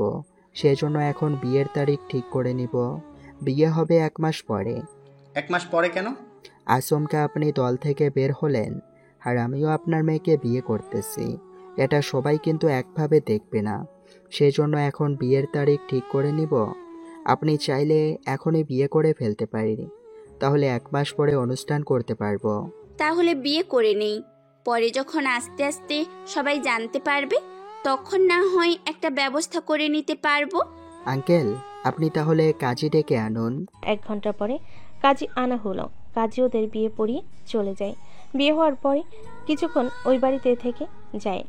এদিকে সন্ধে হয়ে আসে, ওর বাসায় কিছু লোকও আসে। কি ব্যাপার, ওনারা কেন ভিতরে আসলো? ওদের আমি আসতে বলেছি। তুমি কেন আসতে বললে? বাহারে, আমাদের তো আজকে বাসর রাত, তাই না? তাই বলে অনুষ্ঠান যখন করব তখন তো হতে পারতো। জি না, লেট করে লাভ নেই। তাছাড়া বিয়ে তো হয়েই গেছে আমাদের, তাহলে এত ভয় পাচ্ছ কেন শুনি? তোমার বাবা মা যদি জানতে পারে কি হবে ভেবে দেখেছো? ওনারা দুজনেই জানে। হায় আল্লাহ, তোমার দেখি একটুও লজ্জা শরম বলতে কিচ্ছু নেই। এই শোনো, আমি এখন তোমার বউ, তাই এগুলো বলবে না, বুঝলে? এখন তুমি শপিং মলে যাও, তোমার শেরওয়ানি আর বাকি জিনিসগুলো কিনে নিয়ে এখানেই আসবে। ঠিক আছে, যাচ্ছি। রহিম আঙ্কেলকে নিয়ে শপিংয়ে আসে, এসে শেরওয়ানি কিনতে থাকে। এদিকে আকাশকে এখন সবাই চিনে, সেজন্য ওকে এভাবে শপিং মলে দেখে কি করবে বুঝতে পারছে না। অনেকে বুঝতে পারছে না কি হচ্ছে এখানে। তাও কিনে বাসায় আসে ইরার। এইদিকে রাত 11টায় ইরা ওর রুমেই তৈরি হতে থাকে। অন্যদিকে আকাশ ড্রয়িং রুমে আছে, কেননা ইরা রেডি হয়ে বললেই আকাশ রেডি হয়ে নিবে, কেননা ছেলেদের এমনিতে রেডি হতে অনেক কম সময় লাগে। এদিকে আকাশের শেরওয়ানির খবর অনেক চ্যানেলে দেখাচ্ছে, এক একজন তো এক এক রকম কথা বলা শুরু করেছে। আকাশ এখন কি করবে? চিন্তা করবেন না বাবা, আমি সামলে নেব। এটা নিয়ে আপনাকে কোনো চিন্তা করতে হবে না। ঠিক আছে, তাই হবে। কিন্তু তুমি তো জানো মিডিয়ার লোকেরা যা না তা বলতে থাকে। সেসব কিছু জানি আমি, তবে ওরা যদি কখনো আমাকে প্রশ্ন করে আমি সরাসরি তা জানিয়ে দিব। দেখিও এটা নিয়ে আবার যেন কোনো ঝামেলা না শুরু হয়। আচ্ছা, সমস্যা নেই, আমি আমার মতো করে সামলে নেব। সেটাই করিও, কোনোভাবে এখন বলা যাবে না যে তুমি বিবাহিত। ঠিক আছে, বলবো না। কিছুক্ষণ পর আকাশকে কল দিয়ে রুমে আসতে বলে, সেজন্য আকাশ রুমে এসে রেডি হয়ে নেয়। তাও 2 মিনিট সময় লেগেছে তা দেখে। 2 মিনিটে তুমি রেডি হয়ে নিলে? এই যে ম্যাডাম, ছেলেদের অনেক কম সময় লাগে বুঝলে। বুঝেছি, আর এত গুণ গাইতে হবে না। তা যা বলার জন্য ডেকেছি, দেখো তো আমাকে কেমন লাগতেছে। হুম। তোমাকে তো অনেক সুন্দর লাগছে, একদম রূপকথার পরীদের মতো লাগছে। কথাটা শুনে ইরার মুখ অনেকটা লাল হয়ে যায় লজ্জায়। ইরা কি বলবে বুঝতে পারছে না। লজ্জায় আকাশকে জড়িয়ে ধরে, আচমকা জড়িয়ে ধরতে আকাশ পড়ে যায়। এতে ইরাও নিচে পড়ে যায়, তবে তাও খাটের মধ্যে। ব্যাপারটা কি বলো তো, একেবারে খাটে এনে ফেলে দিলে। আমি তোমাকে জড়িয়ে ধরেছি শুধু, কিন্তু টাল সামলাতে না পেরেই তো এরকমটা হলো। বুঝি, সবই বুঝি আমি। কচ্ছু বোঝো তুমি, যদি বুঝতে তাহলে এত দেরি করতে না কি। কথাটা বলা মাত্রই শুরু হয়। থাক, এই নিয়ে আপনাদের জানতে হবে না, কেননা কারো ব্যক্তিগত বিষয়ে না জানানোই ভালো হবে আমাদের জন্য। সকালে উঠে গোসল করে নাস্তা করে নেয়। এরা, আমি তাহলে অফিসে গেলাম। যখনই ফ্রি হবে আমাকে কল দিও। তুমিও সাবধানে থাকিও। ঠিক আছে, থাকবো সাবধানে। আকাশ চলে আসে ওখান থেকে। এদিকে আকাশ অফিস শেষ করে। এখানে অনেকে অনেক রকম কথা বলতে থাকে। সবটা শোনার পর অনেকটা বুঝতে পারে। কিন্তু স্যার, আপনি নিজে কেন শেরওয়ানি কিনতে গেলেন? কি বলতে চাইছেন আপনি, স্পষ্ট করে বলুন। না মানে, আমি বলতে চাইছি আপনি চাইলে তো অন্য কাউকে দিয়ে সহজে এটা করে নিতে পারতেন। দেখুন, আমার ব্যক্তিগত কাজে এরকম হস্তক্ষেপ করবেন না, আশা করি বুঝতে পেরেছেন। স্যার, আমি তো কিছু বলছি না, এটা নিয়ে তো মিডিয়ায় অনেক তোলপাড় শুরু হয়ে গেল। বুঝতে পেরেছি, সেসব নিয়ে আমি এখন আর কিছু ভাববো না। ঠিক আছে, যা ভালো মনে করেন। রাতে আকাশ ওর বাসায় ফিরে, তবে ওর মায়ের কাছে আসে। কিছু বলার থাকলে বলো। আমি এসেছি এখানে তোর সাইন নেওয়ার জন্য। কিসের কাগজ এটা? আমাদের যে সম্পত্তি আছে সব তোর ভাইয়ের নামে করে দেওয়ার জন্য। সব যদি ভাইকে দিয়ে দাও, তাহলে আমি তো পথের মধ্যে থাকবো নাকি? তুই তো এখন প্রধানমন্ত্রী, তুই নিজে চাইলেই তো এখন অনেক কিছুই করতে পারিস। তাই বলে সবকিছু ভাইয়াকে দিয়ে দিবে তুমি? ওকে দিয়ে সমস্যা কি? তুই যে জায়গায় আছিস, তুই চাইলেই তো এরকম 10 থেকে 12টা বাড়ি নিজেই তৈরি করে নিতে পারিস। আচ্ছা, পেপারগুলো দাও, আমি আগে পড়ে দেখি। এই নে, পড়ে দেখ। কিছু পেপারগুলো দেখাতে থাকে। পেপার পড়ে সাইন করে দেয়, কেননা এখানে শুধু সম্পত্তির কথা উল্লেখ আছে, এর বাইরে ব্যাংকে যা কিছু আছে সেগুলো নেই, তাই সাইন করে দেয়। তাছাড়া আকাশে তো একটা বাড়ি বানানো শেষ, ও করে ফেলে। এই বাড়িতে থাকলেই বা কি, আর না থাকলেও বা কি। এদিকে সে পেপার এনে আবিরের হাতে দেয়। এই নে তোর কাগজ। ও কি সাইন করে দিয়েছে? সাইন না করে আর কোনো উপায় আছে কি ওর হাতে? সত্যি মা, তুমিও পারো বটে। তাও কি এখন থেকে এই বাড়িতেই থাকবে? এখানে থাকলে কি সমস্যা হবে? সমস্যা বলতে একটু তো হবেই। কি রকম সমস্যা? আমি যে চাই না ওর এই বাড়িতে থাকুক। তাহলে কি ওকে চলে যেতে বলবো? এখন না। তাহলে কখন? সময় হলে আমি তোমাকে বলবো। এখন যদি বলে দিই তাহলে বুঝবে। ওর থেকে বাড়ি কেড়ে নিয়ে ওকে বাহির করে দিচ্ছি আমরা। বিষয়টা তো সত্যি ভাবনার বিষয়। একটা কথা তোমাকে বলার ছিল। কি কথা বল আমাকে। কয়েকটা মাস ধরে ও তেমন অফিসে থাকে না, বাসায়ও তো মাঝে মাঝে আসে, কিন্তু ও কোথায় যায় কিছুই তো বুঝতে পারছি না। ও যা ইচ্ছে করুক, তাতে আমাদের কি? কিন্তু ও কি করতেছে আর কি করতে চাইছে এটাই আমাদের জানতে হবে। কিন্তু কিভাবে কি জানবি? ও তো কোনো কিছু বলেও না। আমি দেখি কি করা যায়। অন্যদিকে 2 দিন পরে এরাও নতুন হসপিটালে আসে উদ্বোধন করার জন্য। এখানে আকাশ আসে সেটা নিজ হাতে উদ্বোধন করতে। এতে অনেক রকম কথা বলতে থাকে। তাও কারো কোনো কথার দিকে না শুনে উদ্বোধন শুরু করে ফেলে। এরপর শুরু হয় ভিতরে মিলাতার বাকি কাজকর্ম। এই হসপিটাল উদ্বোধন নিয়ে সবাই নিজেদের মধ্যে অনেক রকম মন্তব্য করতে থাকে। এখানে কাজ শেষ করে চলে আসে অফিসে। ওখানে আসার পরে স্যার, একটা কথা বলার ছিল। কি কথা বলুন। স্যার, আপনি কেন এরকম ছোটখাটো হসপিটাল উদ্বোধন করতে যান?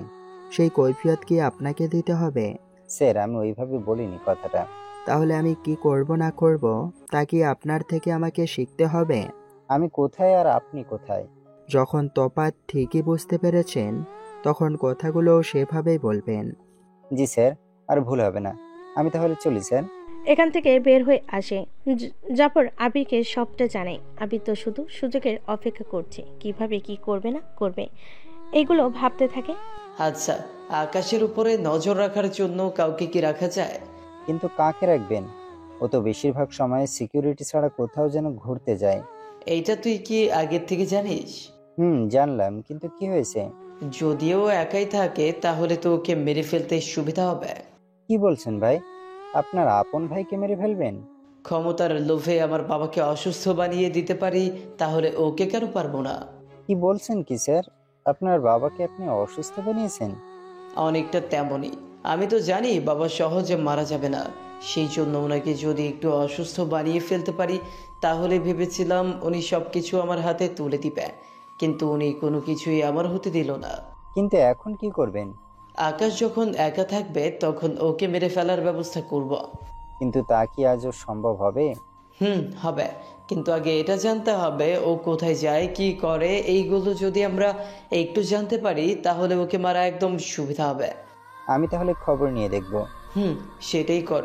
ও আগের মতো ফর্সা হলো কি করে, কি করেছে ওর ট্রিটমেন্ট, আমার ওরও খবর চাই। ঠিক আছে, তাই হবে। 5 দিন পরে জাফর আবিরের কাছে সে সবটা বলতে থাকে। সবটা শোনার পর, ও তাহলে এই ব্যাপার। এখন তাহলে কি করা যায়? ওই মেয়ের ডিটেলস কি এনেছ? ডিটেলস বলতে যে হসপিটাল কাজ করতো আগে, সে হসপিটাল থেকে কাজ করা ছেড়ে দিয়েছে। নতুন করে ওই মেয়ে নাকি একটা হসপিটালও খুলেছে। এত অর্থ পেল কি করে? ওর বাবা বিরোধী চালের একজন নেতা ছিল। কে সে ব্যক্তি? রফিক চৌধুরী ওই মেয়েটির বাবা, আর এটা হলো ওই মেয়ের ছবি। আবির তো ইরার ছবি দেখেই ওকে পছন্দ করে ফেলে, কেননা আবির এখনো বিয়ে করেনি। তারপর ইরার সাথে যে আকাশে বিয়ে হয়েছে এটা কিন্তু পাঠকরা শুধু জানে, গল্পের চরিত্রে অনেকেই জানে না। মেয়েটা তো অনেক সুন্দর আছে, তাই একটা কাজ কর, এই মেয়েটাকে আমার বিয়ে করতে হবে, সেই জন্য বিয়ের প্রস্তাব পাঠানোর ব্যবস্থা কর। কিন্তু আপনার ভাই কখন কোথায় যায় ওটা এখনো বের করতে পারেনি।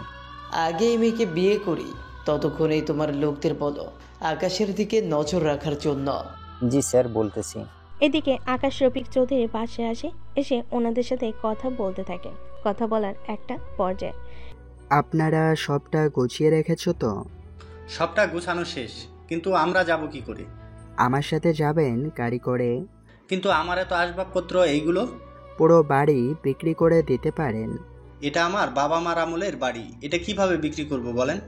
আচ্ছা থাক, তাহলে যা যা দরকার তা নিয়ে যেতে পারেন। তোমার বাসায় তো সবই আছে, তাহলে এইগুলো নিয়ে কি করবে? জি চলুন তাহলে। ইরা, তুমি সবটা গুছিয়ে নিয়েছো তো? আমার সবটা নেওয়া শেষ। একটু পরে ওনাদের নিয়ে বেরিয়ে পড়ে আকাশ ওর নতুন বাড়িতে। এই বাড়িটাও মোটামুটি বড় করে করা হয়েছে, চারিদিকে সিকিউরিটি দিয়ে ভরা ছিল।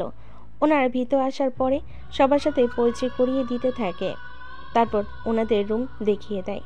অন্যদিকে আবির আর জাফর রফিক চৌধুরী বাসে আসে। বাসে এসে দেখে ওখানে কেউ নেই, সেজন্য চারিদিকে তাকাতে থাকে, কাউকে খুঁজে পাচ্ছে না। তারপরে গেটে তালা মারা। এইটা কি হলো? আমিও তো তাই ভাবছি। এইরা কি কোথাও বেড়াতে গিয়েছে নাকি অন্য কোথাও? তা তো জানি না, তবে আপনি চাইলে একটা আমি লোক রেখে যেতে পারি, এতে ওরা যদি বাসায় ফিরে তাহলে আমরা সবটা জানতে পারবো। এটাই করো তাহলে। অন্যদিকে আকাশ তো অনেক খুশি, কেননা ইরাকে এখন পুরোপুরিভাবে ওর বাসায় নিয়ে আসতে পেরেছে। এদিকে আকাশের বাবার বাসায় ও সিকিউরিটি আছে, আর ওর নিজের বাসায়ও সিকিউরিটি আছে। তবে নিজের বাসায় যে সব সিকিউরিটি রেখেছে তারা অনেক বিশ্বস্ত। সকালবেলায়, তুমি কোথায় যাচ্ছ? এই তো অফিসে যাব। নাস্তা করে যেও, 5 মিনিট অপেক্ষা করো। এতে অনেক দেরি হয়ে যাবে তো। তোমাকে বসতে বলেছি, বসো। এত কথা শোনাতে তো বলিনি। ইরা রেগে যাওয়া দেখে চুপচাপ বসে যায়। আকাশকে এরকম বসে থাকতে দেখে রহিম আঙ্কেল তো মুচকি মুচকি হাসতেছে। কি ব্যাপার, আকাশ বের হবে না? আঙ্কেল নাস্তা করেই বের হই, তাছাড়া বউয়ের কথা মাঝে মাঝে শুনতে হয়। বুঝতে পেরেছি আমি সবকিছু। বাইরে তোমার কথা সবাই শুনলেও বাসায় কিন্তু তোমাকে ইরার কথা শুনে চলতে হয়। আমরা ছেলেরা তো এখানেই ধরা। কিছু কি বললে? বললাম, আর কতক্ষণ লাগবে? 1 মিনিট অপেক্ষা করো। 1 মিনিট পরে নাস্তা নিয়ে এসে আকাশকে খাইয়ে দিতে থাকে। আকাশও নিজের মতো করে খেতে থাকে। খাওয়া শেষে বেরিয়ে পড়ে। এভাবে কয়েকটা দিন যেতে থাকে। তবুও আবির কোনোভাবেই ইরার খোঁজ পাচ্ছে না। জাফর, ওরা তো বাসায় ফিরছে না, তাহলে জানবো কি করে? তবে আমি একটা খবর পেয়েছি। কি খবর বলো? আকাশ কিন্তু আরও একটা বাড়িতে যায় প্রতিদিন। কি বলিস? কোথায় সে বাড়ি? যাবত তো ঠিকানা দেয়, ঠিকানা অনুযায়ী ওই বাড়িতে চলে আসে। তবে গেটের মধ্যে আবিরকে আটকে রাখে। তোরা কি জানিস আমি কে? জি আমরা জানি, তারপরও আপনাদেরকে ভিতরে ঢুকতে দেওয়া হবে না। তোদের স্যারকে কল দে। স্যার নিজেই বলে দিয়েছে, যত বড় রাজনৈতিক লোক আসুক না কেন বা ওনার কোনো আত্মীয় হোক না কেন, এই বাড়িতে ঢুকতে দেওয়া সম্পূর্ণ নিষেধ। তোর এত বড় সাহস, আমার মুখের উপরে কথা বলিস? যদি এখান থেকে না যান বা কোনো যদি ঝামেলা করেন, তাহলে সরাসরি গুলি করার অর্ডার আছে আমাদের। স্যারের ভাই বলে এতক্ষণ ভালোভাবে কথা বলেছি, নয়তো আরো আগে গুলি করে দিতাম। তোদের এত বড় সাহস, তোরা আমাকে মারার কথা বলছিস? আবির তো রেগে যায়। এতে সিকিউরিটিগুলো বন্দুক বের করে আবির দিকে তাক করে। এতে জাফর কিছুটা ভয় পায়। পরে আবিরকে নিয়ে চলে আসে ওখান থেকে। আকাশের অফিসে চলো। ওখানে কেন? আগে চল, তারপর বলতেছে। ওরা চলে আসে অফিসের দিকে। ওখানে আসার পর কেবিনে আসে। আচমকা এভাবে আবির আসে দেয়। কি ব্যাপার, আমার বাসায় কেন গেল? তার আগে এটা বল, আমাকে কেন বাসায় ঢুকতে দিল না? তাছাড়া তুই ওই বাড়িটা কবে বানালি? আমি যখনই বানাই না কেন, তার কোনো প্রয়োজন নেই তোর জানার। তুই কি আমাকে ধমক দিচ্ছিস? তোর যদি তা মনে হয়, তাহলে তো আমার কোনো কিছু করার নেই। আচ্ছা, তোর সাথে আমার কিছু কথা আছে। কি কথা? তোর সাহায্য লাগবে আমার। কিরকম সাহায্য? রফিক চৌধুরীকে চিনিস? বিরোধী দলের লোকে উনি, তা কি করেছে উনি? আমি যতদূর জানি উনি তো রাজনীতি থেকে অবসর নিয়েছে, তাহলে ওনাকে নিয়ে প্রশ্ন উঠেছে কেন? ব্যাপারটা ওনাকে নিয়ে না। তাহলে কাকে নিয়ে? ওনার মেয়েকে আমার অনেক পছন্দ হয়েছে। তুই ওনার পরিবারের খোঁজ নেই তাড়াতাড়ি, কোথায় আছে ওরা, তারপর আমি ওনার মেয়েকে বিয়ে করব। আবিরের কথায় আকাশ অনেক আশ্চর্য হয়, কেননা আবির তো কোনো কিছু জানে না, সেজন্য এরকম ভাবে বলল। তবে একটা কথা, আবির যখন নজর দিয়েছে তখন কিছু একটা ও তো করবেই, যা আকাশ ভালোই বুঝতে পারছে। কিন্তু তুই বললেই কি উনি রাজি হয়ে যাবে? রাজি তো হবে না, সেই জন্য ওর বাবার নামে একটা মামলা দিয়ে জেলের ভয় দেখিয়ে ওনার মেয়েকে বিয়ে করব। এটা একদম সিম্পল ব্যাপার। ঠিক আছে, আমি খোঁজ নিয়ে দেখতেছি। ঠিক আছে, তুই আমার এই উপকার করে দে। আমি তাহলে তোকে পুরোপুরিভাবে বাসায় থাকার ব্যবস্থা করে দিব, মাকে বলে। আচ্ছা, এখন যা তুই। আবির তো চলে যায়। এদিকে আকাশ রহিম আঙ্কেলকে ডেকে পাঠায়, সাথে সবটা বলতে থাকে। সবটা বলার পরে, আঙ্কেল, আপনি কিছু মেয়ে অফিসার খোঁজ নিতে পারবেন? মেয়ে অফিসার কেন? মেয়ে অফিসার লাগবে, তাও বন্দুক আর মারামারি পারে এরকম মেয়ে, বয়স তাও 30-এর ভিতরে। এরকম দেখে 10 জন ঠিক করুন। বুঝতে পেরেছি আমি, কিন্তু ওরা মেয়ে হয়ে পারবে সবটা করতে? এর বাহিরে আমার সিকিউরিটি 4 জন থাকবে হসপিটালের বাহিরে, মেয়েরা থাকবে হসপিটালের ভিতরে। আমি 2 দিনের ভেতরে ব্যবস্থা করতেছি। 2 দিনের ভিতর রহিম আঙ্কেল সবটা ব্যবস্থা করে। আকাশ ইরাকে এখনো কিছু বলেনি, কেননা যদি সবটা বলতো তাহলে তো আবার সমস্যা হয়ে যাবে, সেজন্য কোনো কিছুই বলেনি।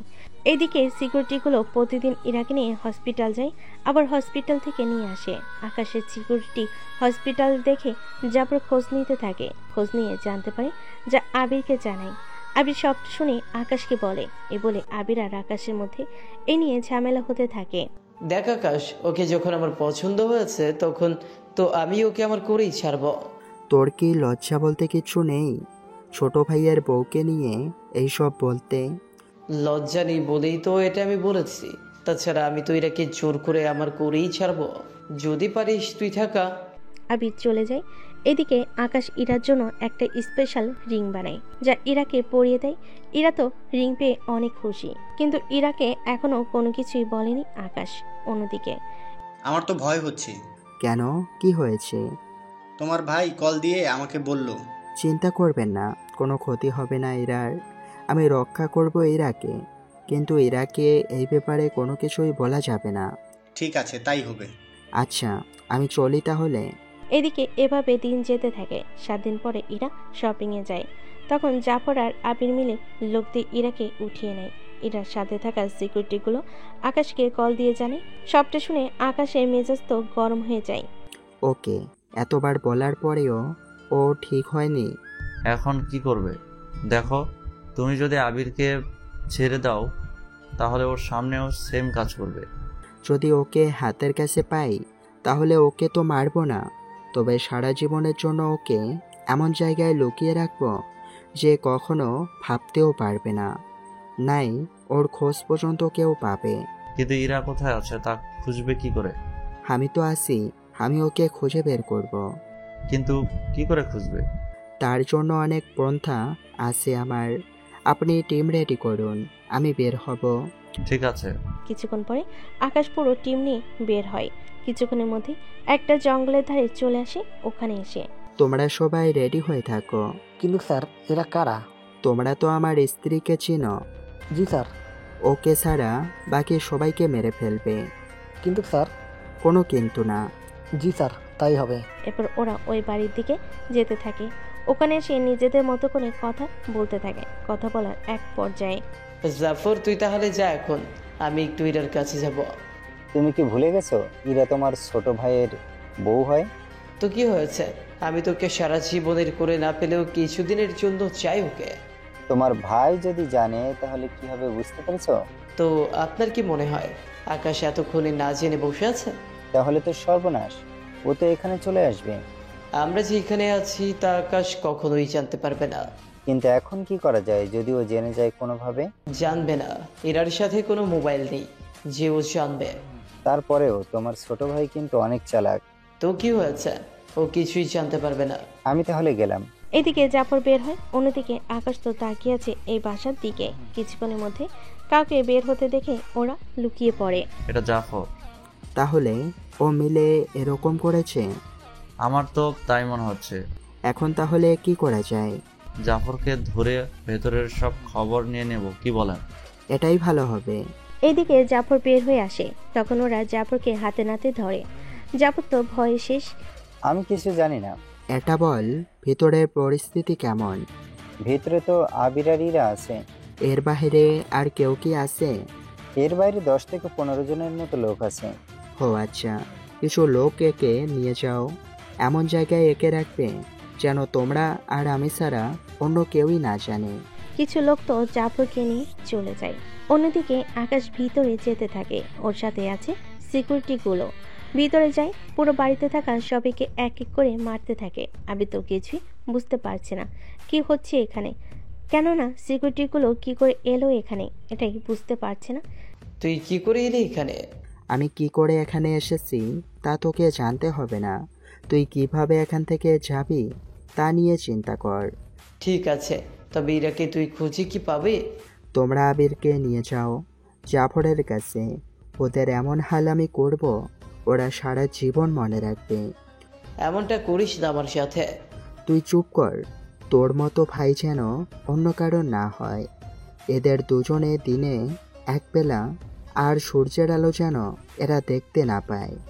এক কথায় এরা দুজন কোথায় আছে তা কেউই যেন না জানে। এরকমটা করিস না আমার সাথে। বাসায় মা জানলে দুঃখ পাবে। উনি জানবে তুই বিদেশে চলে গেছিস আর ওখানেই থাকবি, আর এই সব কিছু আমি সাজাবো, বুঝলি? তুই কিন্তু ওকে নিয়ে যাও এখান থেকে। কিছু লোক এসে আবিরকে নিয়ে যায়। অন্যদিকে আকাশ ইরাকে নিয়ে হসপিটালে আসে, কেননা ইরা অজ্ঞান ছিল। এদিকে ইরার বাবা মা দুজনেই চলে আসে। সবাই বসে আছে একসাথে। কিছুক্ষণের মধ্যে ইরার জ্ঞান ফিরে আকাশকে দেখা মাত্রই জড়িয়ে ধরে কান্না করতে থাকে। ভয় পেও না ইরা, মৃত্যু ছাড়া তোমাকে আমার থেকে কেউ আলাদা করতে পারবে না। তুমি শুধু আমার, আর আমার থাকবে সারা জীবন।